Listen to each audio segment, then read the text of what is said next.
From across the comic book community multiverse, the Comic-Con podcast begins now with your hosts, Justin, aka Nemesis Prime. If you give them the title of influencer, then that's giving them more power, right? That's how it is. Like, I'm a nobody. Listen, I'm a nobody. Zack, aka the Manimal. We talked about it for a full, I believe, 7 to 8 minutes on an hour-long normal podcast for a show. And you would have thought we set their house on fire with the backlash. So, yo, what's going on, everybody? Welcome back to the Comic-Con podcast, season 3, episode 24. Recording this on June 14th, the day before The Flash, Ezra Miller style. So, there's no spoilers here this week. We will be doing a bonus content, I'm sure, because of course my man Milton Mantle is here and he will be seeing it just like I will be on Thursday. And you will be all hearing it following week time. So what's going on, buddy? How are you? Good, man. Yeah, I'm excited for The Flash. I feel like, I don't know. I feel like, like you said, obviously no spoilers, so we haven't seen anything, but as you're getting closer, I feel like everything isn't roses when they're talking about Flash anymore. I feel like leading up to this, it's been hyped as like the best comic book movie, but I've been reading some things that I don't know, man. And Ezra Miller on the red carpet gave me some feels, dude. He gave me some feels. Like, yeah, fuck that guy. I gotta say, we are like 12 hours. No, I should say 24 hours away, and I still haven't been spoiled. And I gotta say, that's pretty good. I mean, even like Transformers was the same way. Like, I wasn't spoiled with that. For the most part, I wasn't spoiled with Spider-Man until we recorded that night. Yeah, people have been are keeping it under wraps, which I appreciate. Yeah, definitely. And of course, just so you know, I'm a level 19 rogue now. Oh, there we go, dude. So okay, I gotta start playing again. Yeah, dude, you need to get on Diablo. Like, it's not fun. I just haven't had any time yet. But yeah, I'll be back. I'll be back, and then we're why don't you have any time there, Zach? Are you? So there's this thing about having a baby that some people ever told you, and it's true. Like, they're all like, "Oh yeah, you don't get any sleep. Just be ready to not sleep." And it's really obnoxious thing to say, first off, for everyone who said that to me, like, that sucks. Because, like, obviously I could get it, dude. But I will say this, what you don't understand is you still sleep, you just don't get more than like 3 hours at a time. So it's like 3-hour naps multiple times during the day. Mm-hmm. So my body's adjusted.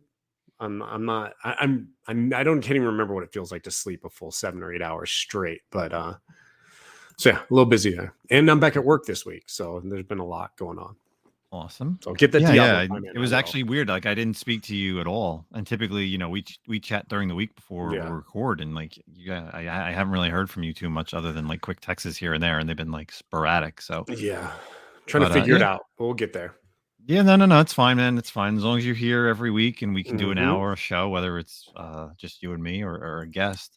Yeah, something special this week, right? Yeah, we actually have, because this is perfect. So of course, last week we had the big issue with the Canadians and their forest fires, hijinks that they're up to. So we actually had to call up one of the meteorologists up in Canada and bring them on the show to tell us exactly who was the one who started all these forest fires and what's going on specifically.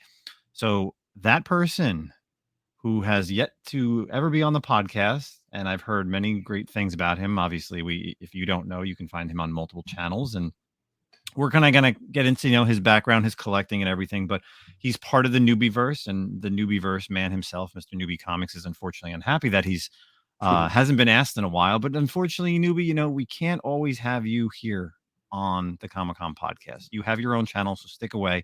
But we have our man, Rocksteady Collectibles. How's it going today, Greg? How are you? It's going well. First we pollute your air, now we're polluting your podcast. You're here to answer for your crimes, sir.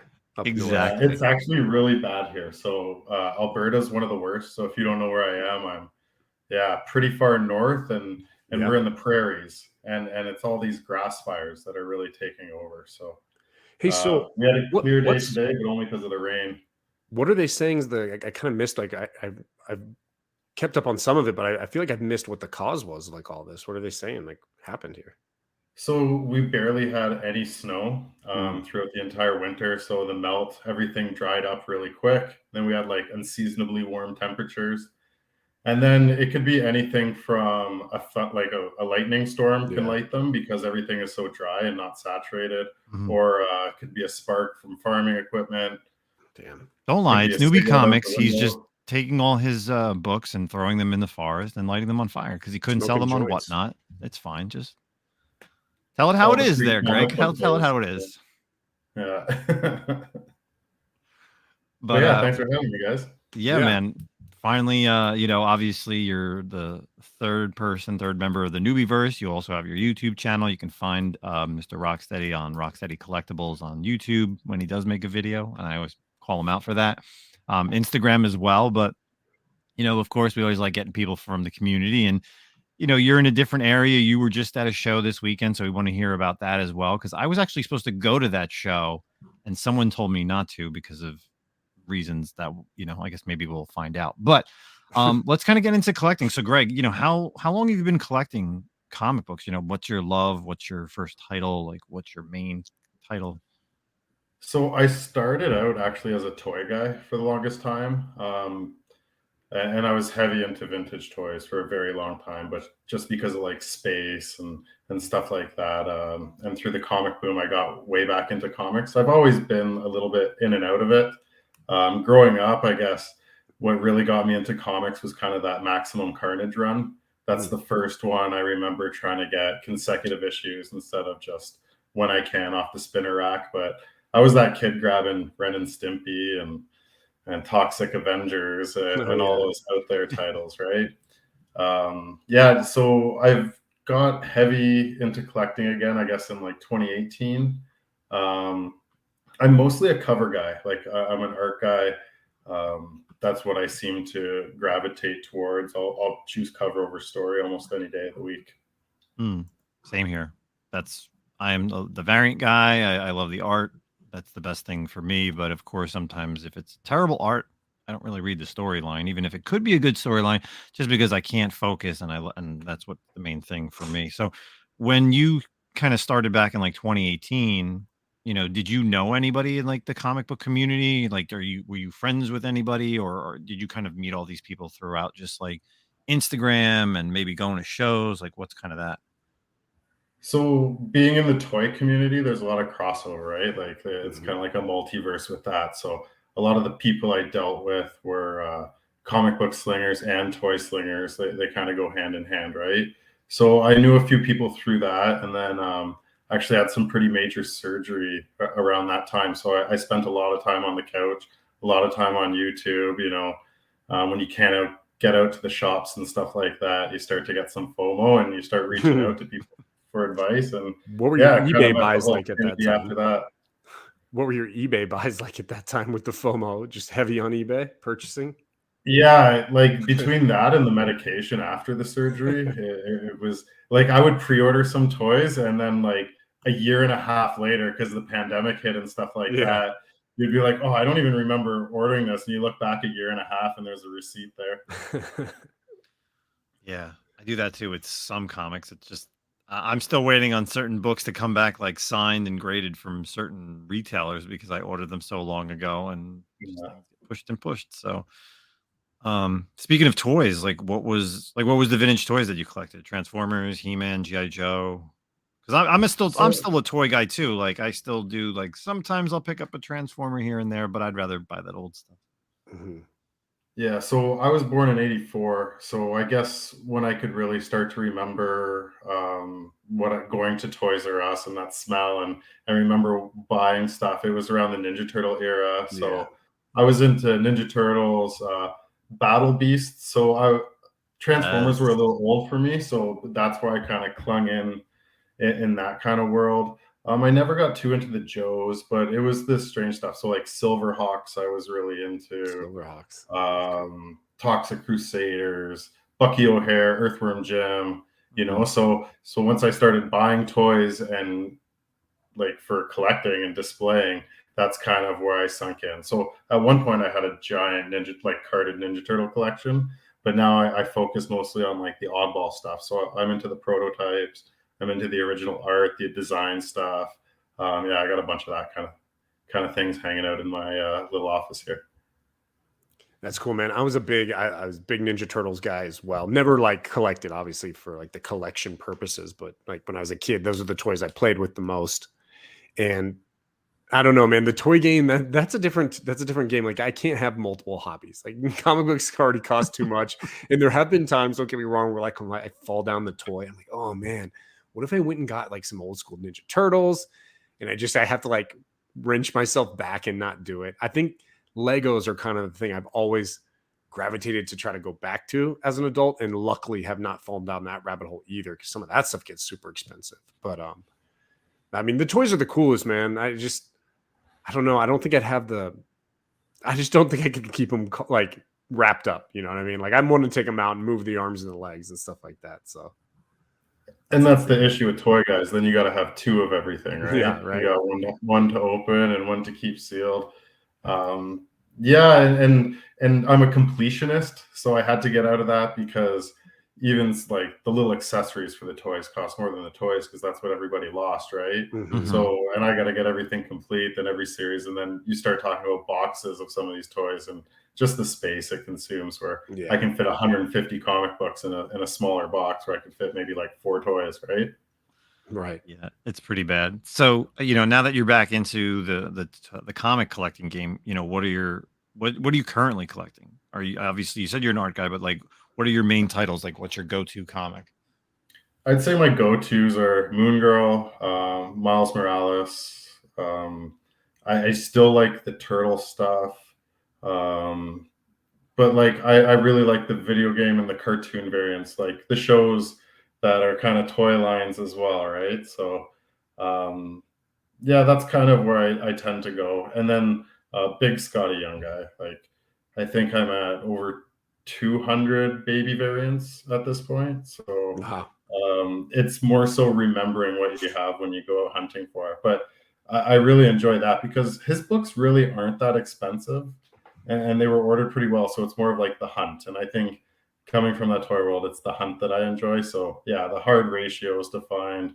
I like going through the back bins and seeing what's there. I can remember being a toy guy back before I would say before New 52 kind of started in comics. So that was like 2011. And I was a toy guy, and I was always hunting Transformers. And I would literally go here in Jersey.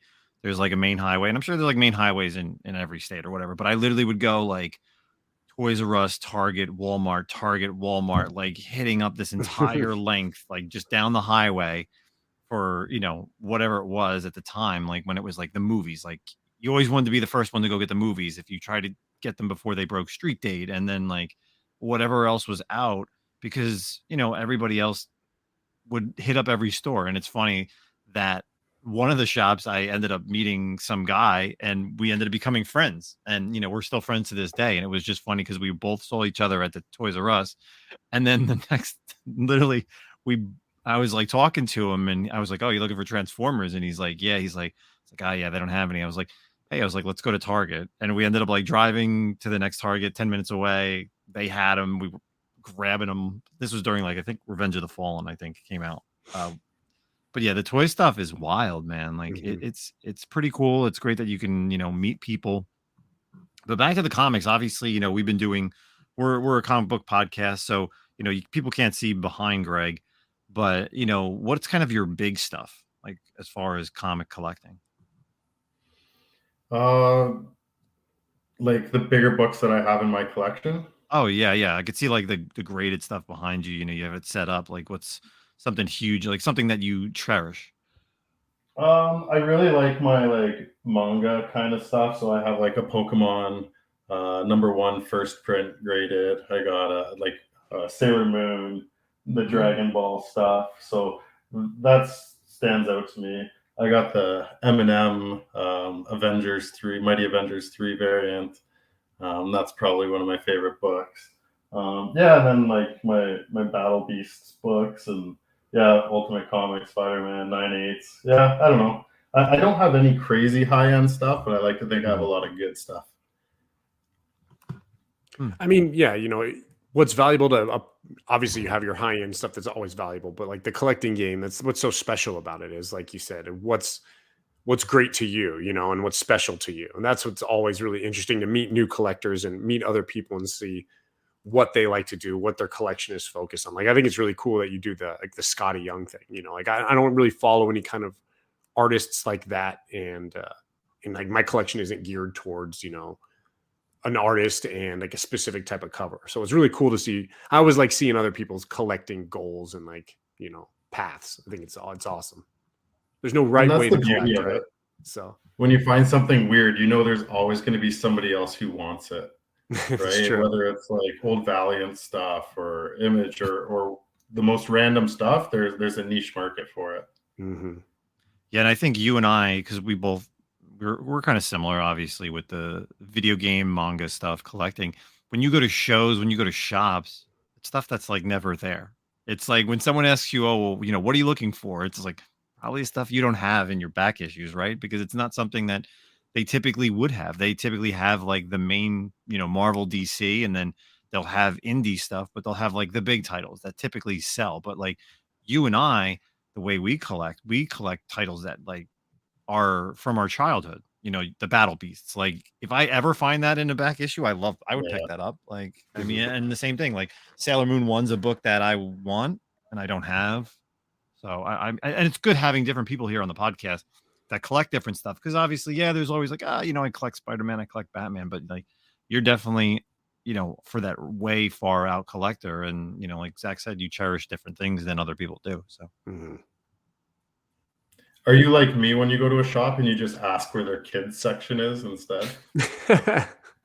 I try to ask if they have like a video game section or like an anime section. They're like, well, we have manga over here. And I'm like, no, not like the new stuff. I'm talking like older stuff. Yeah. And then when you ask the video game question, they're like, no, we don't have any of that Valiant stuff. And I'm like, no, it doesn't matter. Like it could be Sonic, it could be Mega Man, it could be just something that came out. So that's why like I have to get sometimes out of this New Jersey area and like really deep dive into, long boxes and stuff like that at shops. But yeah, there are times too. That's obviously, yeah, you got to go into the kids section to find sometimes the books. You're just scavenging through the Huey, Dewey, and Louie to get what you want. It's funny sometimes what you find. It's like they'll have like cartoon books. It'll be like the tab will be cartoons or like Dell or, whatever, Charlton. And that's where you find the most random books that you're kind of looking for. So, yeah, for sure. But that's awesome. So, you were just at a show this past weekend, as I stated earlier. You set up there, right? It was the Toronto show. So this is the Edmonton Collector Con, and it's put on by a guy who's pretty well known in the community. And I think this is how this all came about, because I was actually approached at the show. And they said, hey, when are you going to go on the Comic-Con podcast? I was like, people listen to that? Ooh. Unfortunately, some people do it. So I mentioned to Justin, he's like, what are you doing on Wednesday? And I'm like, all right, it's time. Well, but yeah, we're right after the fire, so we got you. Yeah. It was interesting what was selling at the show. I expected a lot of Miles and Spider-Verse madness, maybe some Flash anticipation, some Secret Invasion, but it was the blue chips that were moving. And it wasn't like the crazy ratio variants. There was actually one of those J. Scott Campbell Le Chat Noir covers there, and I made a pretty big offer on it and was rejected. But what was moving was the CGC silver, the bronze and really high grade. And there wasn't a lot of people digging. I think the days of going through the $5 bin trying to find a bunch of $20 comics has kind of passed, right? I think people are saying, if I'm going to spend money now, it's the time to buy low and invest in something that's real good that I've always wanted. What was kind of like the big books that that you saw that people were moving? Obviously, you said the silver and bronze. Does everybody have like? And obviously, I guess it's different collecting. From Canada to New Jersey to Texas. Like, does everybody have everything? Kind of like was there a golden age collector? Was there like crazy high end silver age? Because I mean, here in like the States, you have the big name players like Metropolis Comics will set up like Dave and Adams World. Like you'll have those people, and they always have like stuff that's just like too high end, like that most people that like none of us could just kind of walk up and afford. But right, like what's it like up in Edmonton? Like was there those high end dealers? Like do they show up? Yeah, so there was like probably one of the most impressive golden age cartoon collections, like first Flintstones, first Scooby-Doo. This guy just kind of bought this collection. This was its debut at the show. I think I'm very lucky where I am. So, like I was saying, I'm probably, I think Edmonton is the northernmost city with over 1 million people, like in the entire world. Like we're on par, pretty close with Siberia. So if people don't realize that, how cold it gets here, like, and like it's like minus 35 some days in the winter, and that's Holy just hell. as the same in Fahrenheit, right? So we're kind of in the middle of nowhere up here. So a lot of people at the comic shows, yeah, there are the modern guys, but there's a lot of pickers who kind of roam the prairies, and everything is so spread out. It's not like being in New York or New Jersey or like LA, where there's so many people always looking. Like you never know what you're going to find at a garage sale on your drive to the mountains or something like that. So That's you cool. see a lot of random stuff show up. So what was moving at the show was a lot from that golden collection. It was really impressive, but there was like early Spider-Man, early X-Men, like under 50, that kind of stuff. Even the filler issues where there's not a major key, were the kind of stuff that was going. Yeah, so it was pretty fresh. A lot of it was new to the show. The show only happens 3 times a year, but this seems to be the one where everybody has made all those spring finds from the warehouses and whatnot. So yeah, it was cool to see. What was your big takeaway? You said you put in an offer for something, but did you walk away with anything? What was your big pickup? So my actual big pickup, believe it or not, was some T-shirts. So, Okay. vendors' rights. You get there early and you get to walk the floor before everybody else gets in, and that's one of the perks of being a vendor. And this guy just had these T-shirts laying over a chair, kind of thing. And I said, "Hey, what are those?" And he showed them to me. I said, "What do you want?" He said, $10 each, and it was McFarlane T-shirts from the '90s. So there was Oh, a that's right. Yeah, you all posted over that. print Spawn shirt. There was a Wolverine, Spider-Man, McFarlane shirt. That's There was a cool. bunch of Looney Tunes stuff mixed in there. And if people don't know, that those shirts go for crazy money, like what you would never expect. Wow. There's a price for everything. Yeah, there's a buyer for everything, right? Yeah, exactly. Zach, I sent you that picture of the Transformers underwear that I still have from like 10 years ago. They were like Yeah, a limited edition Megatron underwear that I never wore, that I just had, and I really wish you wouldn't have sent me that picture while you were wearing them, though. That was with the disturbing. tag still on it. Yeah, yeah. Yeah, that's right. Nothing else Megatron right in wearing, the just you front. and Megatron. Yeah. They're going for like Hey, send me that $100 video. now. Send me that video. Yeah. Hey, roll out, buddy. Let's see. That's how I listed my copy on eBay, like just like posing Maximize. around. You just did the Boba Fett pose on the throne with that in your undies, Yeah. leg over the chair, labyrinth Yeah. style. Oh my God, so bad. Well, Greg, thanks for giving us your lowdown on Yeah, the man. show and your collecting habits. But let's kind of get into some of our articles tonight, so we can get a little, Mexican standoff on some of these topics. So our first one, let's kind of get right into some DC action. So, of course, we all know that one of the most upcoming DC films, and what we think is the last DC film in the, I guess, Snyderverse, you want to call it, is Blue Beetle. So this is coming actually over from CBR.com. James Gunn confirms that Blue Beetle as the first DCU superhero. So, of course, the Jaime Reyes version of Blue Beetle. James Gunn sat down, and this is actually a really good podcast if anyone's ever checked it out. Not this podcast. This is a great podcast. But if you ever go on YouTube, check out Inside of You. It's Michael Rosenbaum, of course, the Lex Luthor of the Smallville series. He does it like once a week, sits down, talks with everybody under the sun. Great podcast. But he sat down. He had James Gunn on, and they were talking everything from Guardians of the Galaxy to DC to Disney and everything else. But he said that Blue Beetle, and I quote, this is the first DCU character for sure, is Blue Beetle, and the first full DCU movie is Superman Legacy. So we have confirmation that this Blue Beetle is now part of this new universe, which is a possibility that we're going to get him, and depending on how the movie does, either a sequel, or maybe we could see him in a show or something long term. Yeah. What's everybody's thoughts? Zach, what do you got? Yeah, I mean, I think we kind of knew this, right? Like, I mean, it's kind of been hinted. Gunn's kind of said that he really liked Blue Beetle. It makes sense because it was such a new character. It is, as far as we knew, was kind of like untouched by the Snyderverse going forward. So, but the question was always like, well, how's it going to fit in? Should they be waiting till after Gunn to drop it? You know. But the thing that I actually kind of found interesting about this article the most was like just one sentence, and I don't know if this is a spoiler, so I don't want to like I don't want to spoil anything for anyone, but so if you want to pause it for a second and just kind of wait, but there is a little bit of thing where it says Shazam and the Flash are set in the DC extended universe, but Blue Beetle and Aquaman will take place in the DCU thanks to the time travel shenanigans that occur in the Flash. So I thought that was very interesting. So that even the Aquaman sequel and Blue Beetle are somehow tied with everything that's going to be happening in the Flash.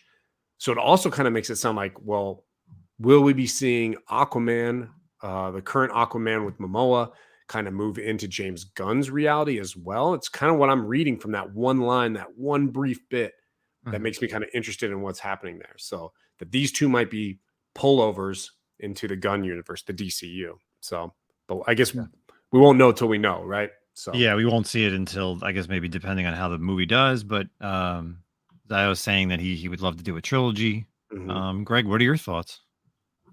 So I'm not the biggest DC fan. I just feel like we can only see Superman, Batman, the same characters so many times. But now with Blue Beetle, it kind of got me excited. When I found out about it, when we started seeing some of those leaked photos and whatnot. So now I'm really thinking about making this the jumping on point for me. And I think that's what might be nice for a lot of us who have kind of been on the fence, just because it's so overwhelming. There's so much out there. You can only read so much. But with all the hype behind it and given that opportunity to kind of start fresh, I think it's cool. Aquaman, I think Aquaman had pretty good reviews, and I don't think anybody's going to be disappointed by that moving forward. So I think that's cool too. But yeah, I think the fresh start and moving forward, this DCU thing has my attention as an outsider for sure. Yeah, it's the perfect, it's the perfect character because, again, it's someone that some people already know from kind of just the comics, from like the Young Justice series. It's a more newer character, a more, I don't want to say like hip character, but and it has ties to like a legacy character, which is exactly that too. And again, like Greg said, it's not the Trinity, right? It's not one of those three. So at least someone can be like, oh yeah, I can get behind this. I could just go see it, enjoy it. And, obviously there's some things that changed in the movie, but we'll have to, once we all go see it when it comes out, and do a review, we'll debate about it then. But it still bugs me that they took away the El Paso connection. I know. That really pisses me off, man. But what can you do? Yeah, so that drops August 18th in theaters, Blue Beetle, and then we'll see how Aquaman does. Obviously, tomorrow we have The Flash, but then we have Aquaman at the end of the year as well. So let's kind of quickly stick with some DC news. This is kind of the first new cartoon coming out of DC Comics. So this is actually a really good show that I'm pretty excited for.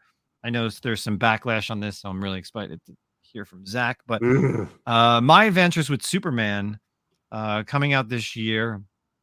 It's going to start airing in July 6th. It comes out on Adult Swim, and then the next day it will be streaming on what used to be HBO Max, which is now Max. So the My Adventures of Superman is serializing a coming of age story, catching up with a 20-something Clark Kent, who's voiced by Jack Quaid, of course, from The Boys, the bright and driven Lois Lane, voiced by Alice Lee, and their best friend Jimmy Olsen, as they begin to discover who they and everything they can accomplish together as investigating reporting team at the Daily Planet. So, of course, this is something that's not new into the world of Smallville and Lois and Clark and Superman animated, but for a younger generation, a different generation, different, especially like graphics, it's something that's going to be interesting. You're going to get the origins more of Clark and how he kind of started up as a reporter. So the latest trailer just dropped last week. Let's kind of talk about it. I know, Greg, you're really not too much of a DC guy, but, if you checked out the trailer, what are your thoughts? Do you kind of see this possibly being something that you could watch over the summer? Yeah, I like the idea that it's coming out on Adult Swim. I think that kind of hopefully takes the cheese out of Superman, which I like always be the good guy, always do the right thing. So I hope it takes that direction. And I fell off on cartoons for a long time. Like I felt the last really great like superhero cartoon was Batman animated. Like I was huge into that, and then it was a really dark time, like for superhero cartoons, anyways. In my opinion, like there were a lot of great cartoons, just not superhero. And then Invincible got me right back into it, and really opened my mind again to these types of cartoons.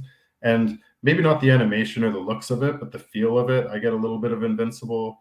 Um, like the more adult, geared towards us, not trying to gearing towards everyone. Because I feel if you gear towards everyone, you're not going to get anyone like Die Hard, Sure. if that makes sense. So just watching that clip and everything, I could watch it. I don't think I'm gonna have to rush out and watch it, but I think maybe if I'm puttering around in the living room or something, it's going to be something I put on and see if it sticks. Yeah, it's interesting because Toonami has been something that's been around since, when I was in like college in like the early 2000s. And I remember like waiting up to watch some of the anime that would be on there, whether it was like the Gundam series or God, I can't even remember some of the, like Escaflowne was in there, and there's just tons of stuff. So the fact that it's on Toonami and it's even appearing at like midnight, so clearly they're trying to go for that younger group of kids and teenagers that stay up that late and watch cartoons. Obviously for us, some of us are pretty much in bed by midnight, but that's why then you get to see it the next day. So I'm kind of excited for this, and I know that there's some backlash on this and there's some other reasons. So let's give it to the backlash king. Yeah, dude. This just brings up a problem that's been occurring, and I posted about it jokingly. And look, I'm going to preface this by saying I'm kind of joking about this anyway, but at the same time, once you start to kind of see it, it's kind of like you can't unsee it, and maybe it is start to be a problem. So, there is this issue, and it's really prevalent in DC for sure. Any live action versions of gingers or redheads are replaced by people of color, which, look, I know that's like a big deal, like, hey, representation and stuff, but you are very strongly like cutting out redheads in the DC universe. I mean, the Arrowverse almost has not one redheaded character, and you can talk about like 6 or 7. You got the Wally West character, Iris West, Batgirl, Batwoman, the Barbara Gordon in the movie that was going to come out obviously didn't. Starfire with the Titans. I'm looking at like kind of a list right here, man. Just what's her name? Miss Martian as well was a person of color. Jimmy Olsen in Jimmy Olsen. And then Marvel as well has kind of done it. Obviously, one of the biggest ones was Zendaya as Mary Jane. You saw Heimdall with Idris Elba as well. But it goes further than that too. We're seeing as well with like April O'Neil and the new Ninja Turtles.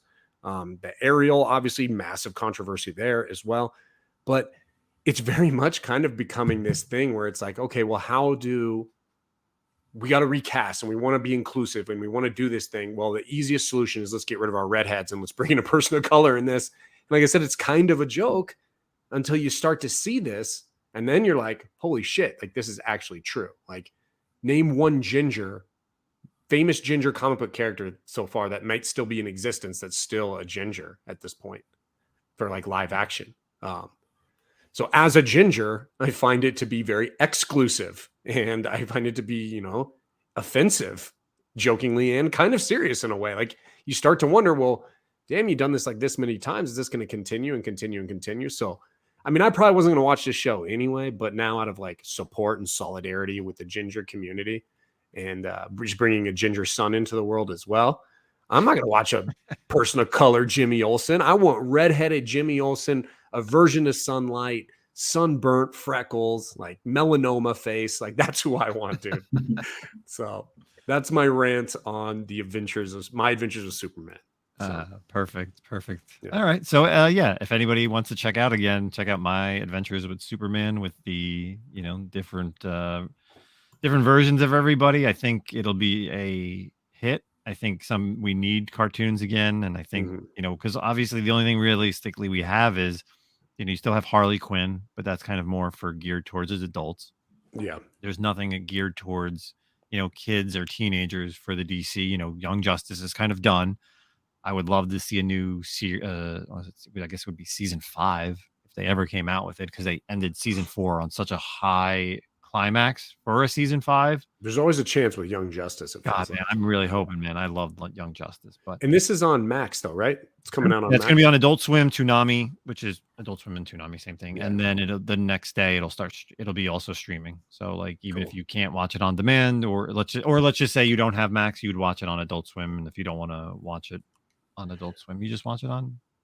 How confusing is that, right? Like, so it was HBO Go, and then it was HBO Max, and now it's just Max, and then you have Cinemax. So it's kind of what are we talking about here at this point? So it's pretty wild. So let's kind of get out of the DC talk, out of TVs and movies, and into some comic book news. And by now, I'm sure even if you didn't read the issue, you know what we're going to be talking about as far as a big time spoiler.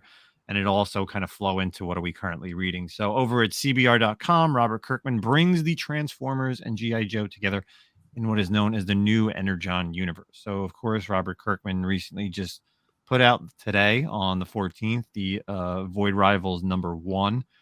We saw the launching of this new universe between G.I. Joe and Transformers universe. So, of course, over at Skybound and Hasbro are partnering up to create the Energon Universe, featuring all your favorite characters from Transformers and G.I. Joe.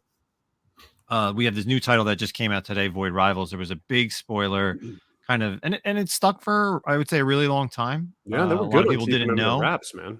Until this week, really. Yeah, I think it was literally over the weekend. Yeah. Obviously, with if you still haven't seen the movie for Transformers: Rise of the Beasts, there's also the same thing kind of happens. I don't want to really go deep into it, but go see the movie. It was amazing. I think the 1 in 100 was the spoiler variant, and it was very well done. So in this first issue, it introduces 2 new characters, Derek and Solia. They are basically forced to fight each other and also work together. At the end of the issue, not at the end of the issue, towards the end of the issue, they see this robot or this ship. They kind of power it up, and it turns into Jetfire, who's one of the Transformers. And it's pretty wild because he doesn't know how long he's been there. He thinks he's been there for almost 1 million years. And obviously he talks about Cybertron, but this is something that is completely different. And people are like freaking out over this is like the first time that it's been in, that the first time that like Transformers has kind of been with Image, and this is the first time that this universe is combined. But I feel like this has all been done before. And I mean, I'm a huge Transformers fan. So for myself, for me, it's like great. But unless the stories are going to be done well, I don't know. So, Greg, thoughts on, did you read Void Rivals? What do you think about the shared universe? What are you hoping for? So I haven't picked it up yet. I think it just came out today, I think, as we're recording or whatever. So I'll probably read it in the next couple of days after I grab my copy. So the Energon, I guess they're calling it, universe, really interests me as a toy guy, right? And it has me speculating, okay, where is this going to go next? I don't care. Like you said, Transformers, G.I. Joe, that's old hat kind of thing. There's been crossovers over the last little while with a lot of franchises, even Back to the Future was mixed in with some of those comics, right? So I was looking at okay, what other titles or licenses does Hasbro have? What's in Skybound? And the article touches obviously people are saying Invincible. We want Invincible to show up, but the article kind of nixes that in the bud right off the hop. But they did mention Mask, which I think would be fun to see, and Visionaries. So that's something that hasn't shown up for a long time, and I would love for us toy guys that it could expand out that way. Like I mentioned Battle Beast before. I would love if it started to introduce some of these later toy lines or franchises that we haven't seen for a while and make the universe that way. I'm just worried they're going to start this universe and then it's not going to be as big as people hope, and it's going to be a real letdown because they said they're going to do all these G.I. Joe one-shots. We've seen all that before. Transformer one-shots. We've seen all that before. but how they bring it together is going to be the important part, and how long of a go. Maybe they just have one massive event, or maybe this turns into a long-term thing. Yeah, there's going to be, like you said, there's a Transformers #1 that comes out in this November, December. Then there's Duke #1, and then Cobra Commander #1, just to start off this all new universe. And Robert Kirkman goes into talking about how it's a retelling of the stories, and I agree with you because again, as a Transformers fan, I've seen Transformers everything from Marvel, Dreamwave, IDW, Image, real quick with the G.I. Joe Transformers, Devil's Due. Like there's so many different publications. So for me, like how many times it's the same thing, like how many times can Uncle Ben die and Spider-Man and Peter Parker become Spider-Man? How many times can the Transformers come to Earth in the same way, in the same fashion? So unless this is different, obviously we'll have to see.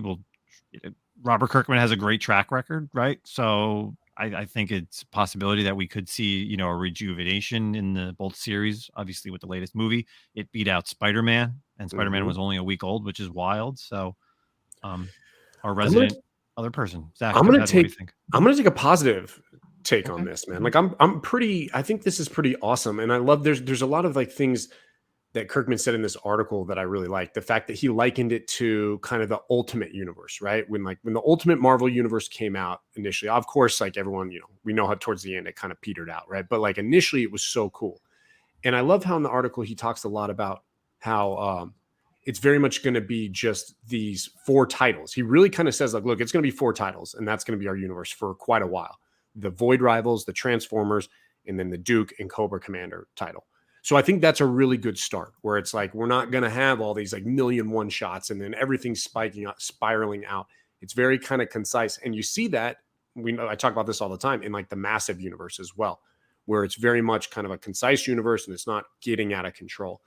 I think the other thing that makes me excited about this universe is he also talks about this. He's like, look, it is a reboot, it is a retelling, but you're going to see a lot of the same themes and ideas from like classic stories. Like, so for example, the Jetfire inclusion, right? So, it's kind of like what we saw Jetfire in past iterations, but it's a little different, but it's so similar that you can be like, okay, cool. You just kind of spun it a little bit out of whack, and that's cool.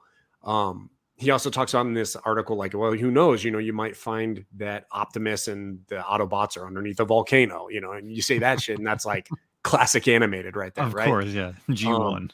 And then the other thing I think that honestly can really give it a lot of strength is the first title they go is not Transformers and it's not G.I. Joe, this Void Rivals. So you have this like mystery title that kind of may change things up a little bit. And I like the story between the two, like these 2 race of people that we don't know much about. They hate each other. It looks like it's indoctrination for hating each other.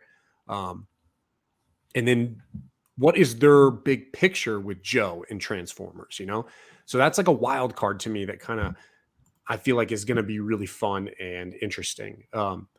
I think I'm excited about this. I think it's going to be really cool. I know Justin and I talked a lot about Transformers comics in the past, and the IDW stuff was good, but there never seemed to be any like good like canon. Everything kind of was all over the place. It was lots of one shots, lots of stuff that didn't really connect, and the timeline was all wacky. I mean, the one good thing about Transformers at IDW was the fact that at some point, eventually, they went back to Cybertron, and then it was just robots, right? That was cool. Yeah, you never needed to know what was going on Earth. Like there wasn't like some main human character. No Spike, no Sam Witwicky. Yeah, like and that was the best thing. Like whoever the artist could see in the background, you'd see all these different Transformers. And again, there's hundreds of Transformers. So if you don't know who they are, then it's tough, right? When you're reading a comic, you're like, oh, who is this? And then there's like a different Transformer that kind of looks like him, but he's a different color. And then it's like, right.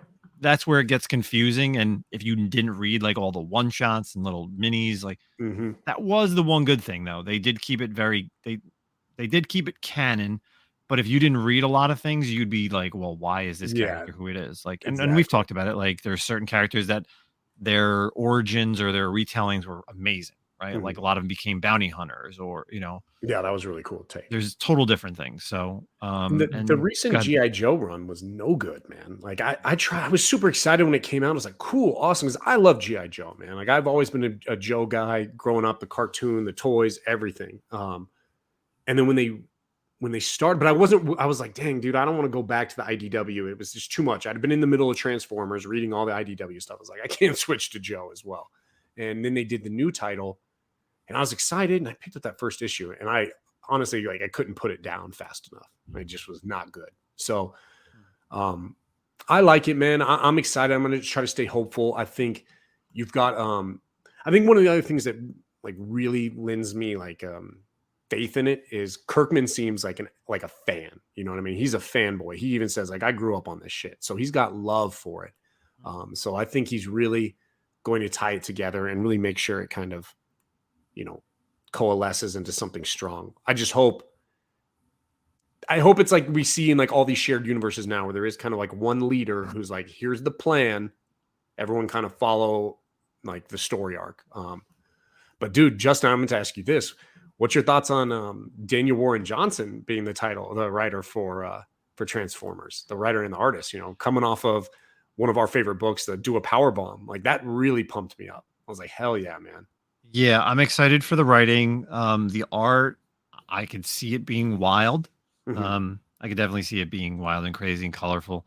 So I'm definitely excited for that. And they didn't announce who's doing Duke and Cobra, right? I think they announced Duke. Yeah. I think is it Daniel Warren Johnson also? I'm not sure. I'm looking at this article real quick. Yeah, I mean, I know the main thing. Obviously, if you also look at Void Rivals, they actually show you at the end of the issue, like saying that this new Energon Universe and the characters and the titles. So, but be on the lookout for those. Obviously, Void Rivals is going to be here for a while, and then you never know at the end of the year what things may happen. Oh, Duke is Joshua Williamson. And Cobra Commander as well. So you got the same writer doing the Joe stuff. That's really cool, I think. And I like the dichotomy of being like, here's your Joe title and here's your Cobra title. So that'll be cool. Nice. So I know, Zach, did you read Void Rivals? Obviously. I did. Yeah. What did you think about it? Because obviously we're going to get into what are we currently reading, but I thought it was good. I thought there was a lot of hype.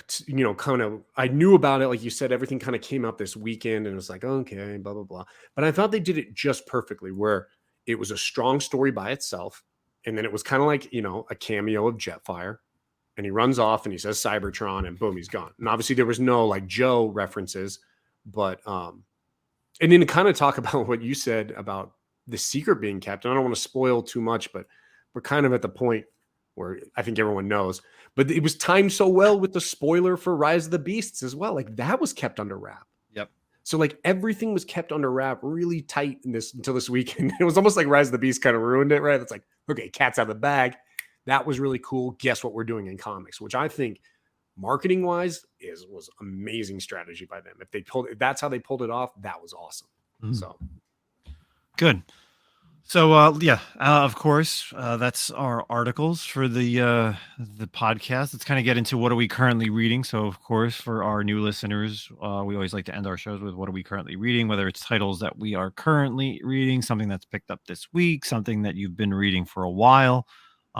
Some people that have been on this podcast multiple times don't understand that. Hopefully Rocksteady can get that on the first go around.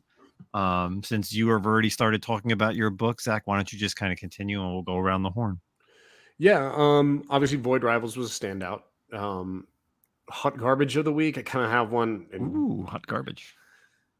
The Staros miniseries kind of like just fell flat, in my opinion. It was a cool character. I thought it was going to be good stuff. 5 issues. I did like the Devil Lumpop or whatever character kind of being brought in and getting a little bit more game time. But honestly, the storytelling in the arc and some wokeness in the issue just kind of ruined it for me in a way. Man, it was still worth a read, and I like Staros' characters, and I think there's, it can go somewhere, but that was kind of a hot garbage for me. But then I think my pick of the week kind of surprised me is Green Lantern #2. So I'm enjoying this. Obviously, we're only 2 issues into the new Green Lantern. We don't have a lot of history on what's going on, but Hal's kind of been kicked out of the Lantern Corps. He's back on Earth. Earth's kind of like quarantined and no one's supposed to be going there in terms of the Lantern Corps. And in issue 1, we see Hal kind of like create his own ring, so to speak. And then in this issue, we get a little bit further and see more of his character and Hal being Hal. And I mean, I'm really enjoying it. I liked the Kilowog showing up was really cool. And then the side story about John Stewart is really interesting as well right now. It's a little confusing because it seems it's very like an alternate universe and we're seeing where it's going, but it's definitely good. But I'm enjoying the Green Lantern run, and I love the Lantern Corps, so I was excited to see a good Green Lantern title come back. Yeah, I agree. Let me check off because I had Green Lantern on my list, so I don't have to talk about that. Yeah. Let's move on to Rocksteady. Rocksteady, what are you currently reading? So last week I picked up the Junkrabbit Scotty Young cover, and I flipped through it, and then so I ended up actually going and getting the previous issues. Yeah, and going through that pretty quick, and I actually quite enjoy it. It kind of deals with a lot of the political issues going on in North America right now, but without the wokeness, if that makes sense. It's semi-dystopian kind of fallout, but still with the same issues. So that's pretty good. This week I am going to read Void Rivals. I kind of look forward to Black Panther as well. So I'll flip through that. Not that the characters are really sticking right now, other than Tosin, but a new series, somewhere to jump on. And then I'm always reading Miles Morales, and I've started reading Spider-Man again. So let's give that another go. Don't disappoint me. Maybe the hype has gotten to me. Did you read this week's issue? No, not this week's. No. Okay. Okay. All right. I'm reading Junkrabbit. This is interesting. Yeah. So this is a perfect question. How do you feel being a Miles fan? Like, obviously, because Miles, and we talk about this every week, Miles can't hold his own title. And for someone who loves Miles, like, what's your feelings behind him? Okay, so I feel like, if you were to ask me as a kid, like, Peter Parker was Spider-Man, right? Like, he is Spider-Man, but I already knew him as Spider-Man. I think it's a different feel where you get to watch Miles Morales become Spider-Man kind of like in my lifetime. Like when I started reading comics, he had already gone through a bunch of crap. The Venom was already there, all that stuff. So this I'm following from the beginning, and it almost feels like that. Like, the writing isn't very strong, I'll be honest with you. Some of the characters are laughable, but it almost feels like you're growing up with this series as well. Yeah. So and again, like, I'm a cover guy, right? So I'm basically reading them because I have them. I wouldn't run out and just grab the story, but Miles in that universe, it's just, I guess I have feels for it. That's All fair. right. No, Yeah, that's definitely a very, very fair explanation of it. Like, yeah, I never really thought about that as like a Miles situation. Like you said, like, a lot of us came into Spider-Man. Parker was already Spider-Man. You didn't see the journey necessarily because we weren't old enough to read it, like the initial stuff. And then, so it is interesting. I could see why that would be enjoyable, like watching this character become Spider-Man for sure. So yeah. I'm reading Junkrabbit as well. I have the 3rd issue. I haven't read it yet, but it's pretty enjoyable, man. And I think you're spot on about it being like a lot of the issues we're having now, but it does, like, it's really good about, like, you can't tell what side politically they are on the spectrum, right? Like, on the issues, They don't say like, hey, we're this side and we're this side. It's very much kind of like, you're all wrong. And I really appreciate that in my comics. I'm not pushing like agendas, but it's been enjoyable. So I'm glad someone else is reading it. I didn't know anyone else was reading that book, so it's nice. Oh, that's interesting. I think I saw the cover and I thought it was a Ninja Funk book, so that's why I didn't pick it up. It does look like that, dude. Yeah. I think that was you the avoid reason. it like the plague, right? Because of that. For me this week, Vader 35 was strong. I thought they're finally getting away from the Sabe story arc. Vader's kind of, his force powers are just way out of whack. Bringing back Dr. Aphra, so that's always cool. So now you have you have this like not like Triforce, but like this this issue between, you have Ochi, of course, because he's been in this main series of all of Volume 3. You had Dr. Aphra, who was kind of like the main character with Vader in all of like Volume 1. There was some issues with Vader and Aphra, and now you have them all back together in like one issue. And I think the story arc is going to be interesting as well. So, Vader's kind of just can't control his emotions, can't control the Force, with that being said. And now he's kind of like on the run, and all these people are against him because they think he's like crazy. So, honorable mention there. And then I guess really like pick of the week is, and I talked about this on the first issue, and I think it's a great series so far. Something Epic from Image. You get the main character Danny, who it's very much like Who Framed Roger Rabbit or Cool World, from like those type of movies where like it's a human and there's all these creatures and characters that are part of the living universe, and he's the only one who sees them, and he can interact with them if he wanted to, but he doesn't, because then he doesn't want them to know that they're there. But it's just very interesting how the story goes, because it seems like he's such a depressed kid, and what's happening with his mother, and then just living. But you have all these wild and crazy characters. Like there was one in this issue that looked like Vegeta, and he even says it's like some like Japanese superhero just came out of the sky, and he's fighting this superhero from America, and just their conversations that they have in the issue is very wild. And then again, like there's all these different, there's like singing birds that look like something out of Disney. Yeah.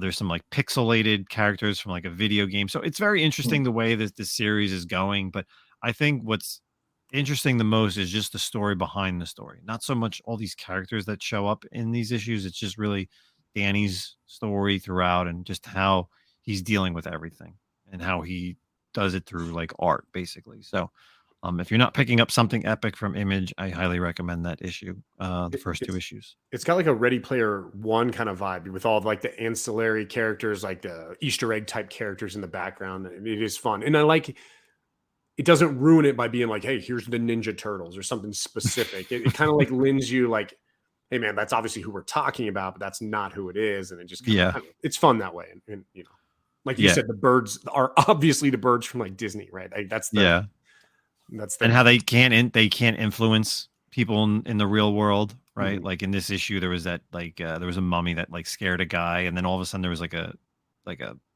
Texas Ranger that like gave him a ticket. He's like, oh, you can't talk to them, or it was very weird. So pick of the week, Something Epic. Check it out. So that's it for everyone. Season 3, episode 24. We appreciate Mr. Greg Rocksteady coming on the podcast. I'm sorry that it took you so long to come on here. The best for last, bro. The best for last. Yeah. As we've said to Black Crown, and we'll say to you now, the more that you come on here, the less newbie comes on here. So yeah, he kind of tainted it, and then it took forever for me to get on, Yeah. So tell people where they can find you before you get out of here, and any last words. Rocksteady Collectibles on Instagram. I do most of my stuff on there. I'm feeling some pressure to get back on the YouTube train, so I should probably get going on that. But yeah, I'm around. Yeah, I really appreciate you guys having me. No last words, really, other than thank yous. Absolutely. Cool. Zachy. Yeah, we didn't really talk about it on the show, but obviously, if anyone's been seeing the news, John Romita Sr. passed recently, so obviously that's a big hit to the comic book community. Great, iconic artist, creator out there, and big loss. We've been taking a lot of L's lately, it seems like, with these like classic legends dying, like true legends, which we don't throw around the word legend very generously here on this show. So, but obviously John Romita Sr. passing away. Condolences to his family and to all of us as fans. So yeah, it's definitely something that a lot of people are talking about, posting pictures and stuff like that. So from myself, all Dr. Aphra covers, the collab between ourselves, the Comic-Con podcast, and Mad Love have been shipped out from our Whatnots, my Whatnot sale, and also back stuff. We do have copies available. Please hit me up if you're still interested. I think there's very few left. I do have like one metal. I think I have like 2 foils and some of the other ones as of the time of recording this, I will say. So if you're interested, please hit me up. You know what they look like. They're amazing. And for the people that got them, we appreciate the support because it really sold super well on day one. And people have been getting them, and absolutely they've been posting them on Instagram and sending me direct messages of how awesome they look in person. And they truly do. Like, pictures do not do enough words for this cover.